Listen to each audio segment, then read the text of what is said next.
Hello everyone, আসসালামু আলাইকুম। আশা করি সবাই অনেক ভালো আছেন। তো আমরা আজকে ডে 4 হবে। আমরা Red Hat exam question solution day 4 চলে এসেছি অলরেডি। আমরা আজকে 13 থেকে 14টা কোশ্চেন দেখবো। আমরা এখানে 15 পর্যন্ত আছে, 14টা পর্যন্ত দেখবো এবং পরে ক্লাসে যেটা 15 নম্বর কোশ্চেন থাকবে এখানে আমরা যেটা আমরা হচ্ছে কন্টেইনার যে ফাইলটা আছে পটমেন্ট কন্টেইনার, আমরা এটা সলভ করবো। ওইটার জন্য আমি আলাদা একটা শুধু সিঙ্গেল ভিডিও বানাতে যাচ্ছি। তো আমরা আজকে জাস্ট ছোট দুটো কোশ্চেন দেখবো। তো এটা হচ্ছে স্ট্রিং সার্চ আর হচ্ছে ডুপ্লিকেট, ঠিক আছে, মানে কোনো একটা ফাইল। এটাও আমরা যে কোশ্চেনগুলো আপনি এ বি আকারে দেখতে পারবেন, আপনি যেগুলো সলভ করে আসছে অলরেডি, এগুলো এ বি মানে হচ্ছে যে কোনো একটা কোশ্চেন আসে, দুটোই আসে না, যে কোনো একটা দিয়ে থাকে এ বা বি। তো আমি সিমিলার যে কোশ্চেনগুলো আসে আমি এভাবেই সলভ করে দিচ্ছি। এর জন্য কোশ্চেন অনেকগুলো দেখাচ্ছে, কিন্তু পরীক্ষায় এতগুলো কোশ্চেন আসে না। আপনারা যে এ বি সি গুলোর ভিতরে দেখবেন যে কোনো একটা করে আসে। সিমিলার যে কোশ্চেনগুলো আছে আমি সবগুলোই সলভ করে দিচ্ছি, যেন আপনারা সব কোশ্চেন পরীক্ষায় দেখে আপনারা সলভ করতে পারেন। তো প্রথমে আসি আমরা সার্চ স্ট্রিং, ঠিক আছে। এটা বলছে যে স্ট্রিং সার্চ, আমার এই কোশ্চেনটাই আমার আসছিল যে একটা স্ট্রিং সার্চ করতে হবে। Find out all the columns that contain the string seismic within user share dict words and then copy all columns। মানে একটা এই ওয়ার্ডটা খুঁজে বের করতে হবে এই ডিরেক্টরির ভিতর থেকে এবং সেটা কপি করে রাখতে হবে কোথায়, রুট লাইনসের ভিতর থেকে। সহজ কথায় আমাদের এই ডিরেক্টরির ভিতরে এই সিসমিক নামে যে আপনার হচ্ছে স্ট্রিংগুলো আছে, এই রিলেটেড যে স্ট্রিং রিলেটেড ফাইল আছে সেগুলো কপি করে আমাদের রাখতে হবে রুট লাইনস টেক্সটের ভিতরে। খুবই সহজ একটা জিনিস। তো আমরা এটাকে কি করবো, গ্রেপ করবো। গ্রেপ মানে আমরা কোনো কিছু খোঁজা, গ্রেপ করবো সিসমিক। গ্রেপ করবো কোথা থেকে, ইউজার শেয়ার ডিসিটি ওয়ার্ড, এখান থেকে আমরা গ্রেপ করবো। এখান থেকে আমরা খুঁজবো এই স্ট্রিংটাকে এবং সেটাকে কপি করে রেখে দেবো কোথায়, রুট লাইন টেক্সটের ভিতরে। ওকে, তাহলে আমরা এই কাজটা করি। আমরা জাস্ট এখান থেকে কপি করি, করে আমরা যদি মেশিনে যে আমরা এটাকে পেস্ট করে দিই, আমরা এটা পেস্ট হয়ে গেছে। আমরা এখন যদি সিডি স্ল্যাশ রুট করি, রুটের ভিতরে চলে যায়, আমরা যদি ক্যাট করি লাইন টেক্সটটাকে, ক্যাট করলে আমরা দেখতে পারবো অ্যাকচুয়ালি কি কি ফাইল আছে এখানে ভিতরে। আমরা দেখি এই যে সিসমিক রিলেটেড যে ফাইলগুলো আছে সবগুলো এখানে দেখা যাচ্ছে। ওকে, তো এটাই ছিল। তারপর আমরা এটাকে ক্লিয়ার করে দিই। ক্লিয়ার করে আমরা পরের কোশ্চেনে চলে যাই। পরের কোশ্চেন কি বলছে যে ডাউনলোড এ ফাইল। এই দুটো কোশ্চেন মধ্যে যে কোনো একটা থাকবে পরীক্ষায়। Download a file word DICT from http://content.example.com, এরকম একটা লিঙ্ক দেওয়া থাকবে পরীক্ষায়। পুট ইট টু রুট, মানে রুটের ভিতরে রাখতে হবে। কোন ফাইলটাকে, word.dict, কোথা থেকে, এটা থেকে, এখান থেকে ডাউনলোড করতে হবে।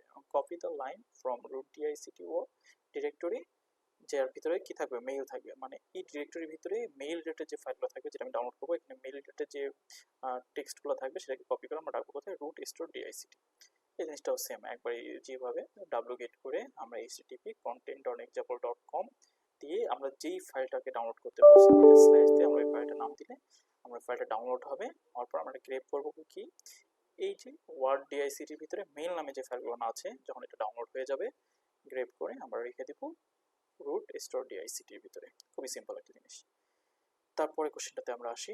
এটা বলছে ক্রিয়েট ব্যাকআপ ডট টার bz2 or bg2 or ngz, মানে যে কোনো দুইটার ভিতরে একটা থাকে। তো নর্মালি bj2 বা bg এই জিনিসটা থাকে, অথবা আর্কাইভ বলা থাকে। ব্যাকআপ আপনার হচ্ছে টারের পরিবর্তে আর্কাইভ বলা থাকে। কোথা থেকে করব, ইটিসি ডিরেক্টরি, মানে ইটিসি ডিরেক্টরিতে রাখবো। ইটিসি ডিরেক্টরির জন্য আমরা টার করব কোথা থেকে, হোম লোকেশন থেকে। তো আমি বলে রাখি, অনেক সময় দেখা যাবে যে আমাদের কোশ্চেনের সময় যখন টার করবো বা বিজিপ করবো তখন আমাদের এটা নিবে না, নিচ্ছে না। তখন আমাদের কি করতে হবে, আমাদের দেখতে হবে যে আমাদের বিজিপি প্যাকেজটা ইনস্টল করা আছে কিনা। তো আমরা যদি নর্মালি টার করি, টার কোথা থেকে করব, হোম। আমরা আগে সিডি করে হোমে চলে যাব। আমরা কোথা থেকে করব, হোম থেকে করব। আমরা হোমে চলে গেলাম। কি বলছে, হোম থেকে টার করব, হোম থেকে টার করব। আমরা হোম লোকেশনটাকে তার করব কার জন্য, ইটিসির জন্য, এবং সেখানে ফাইলের নাম হবে backup.tar bz2, ঠিক আছে। তো আমরা এটা কপি করে নিই। তো আমরা মেশিনে যাই, আমরা করব টার, আমরা জানি bz2 এর জন্য কি হবে, সি, আমরা ভার্বোস ক্রিয়েট করব, verbose F, create verbose J F, আমরা bz2 এর জন্য আমরা এটা করি, যেটা করি ছোটাতে যে আমরা কি করব bz2 তার জন্য করব /etc। আমরা যদি এটা দিই ফাইল হয়তো বা ক্রিয়েট হয়ে গেছে। আমরা যদি দেখি ll করে ls -lh করে আমাদের ফাইল ক্রিয়েট হয়নি। tar -cv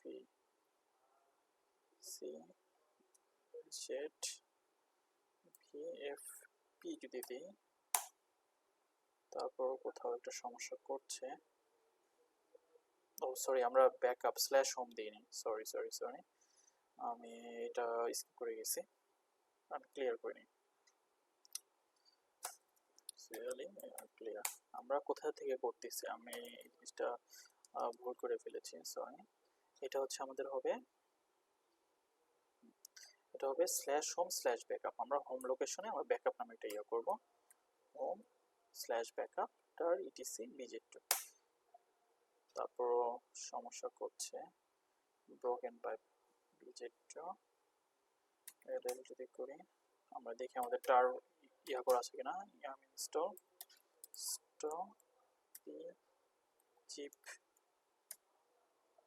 bzip2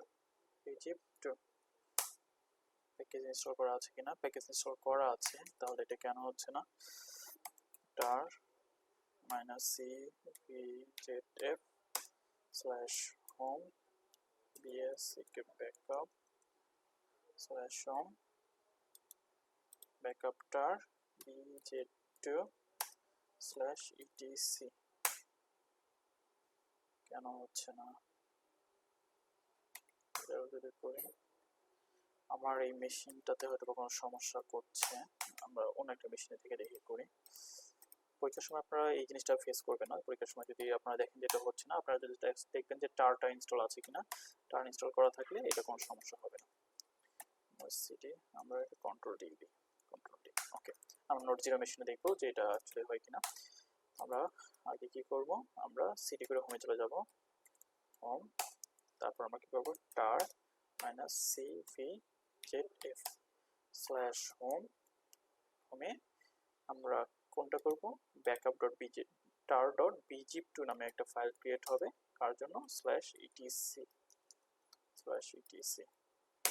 হ্যাঁ, এখানে হয়েছে। আমার ওই মেশিনে আমাদের একটা সমস্যা হচ্ছিল, আমি এই মেশিনটাতে কালকে থেকে কাজ করতে একটা সমস্যা ফেস করতেছিলাম, তো এখানে হয়ে গেছে। আমরা যদি দেখি এই যে bzip2 নামে একটা ফাইল ক্রিয়েট হয়ে গেছে। আমরা সেম ভাবে আমরা কার জন্য করব, আমরা gz এর জন্য করব।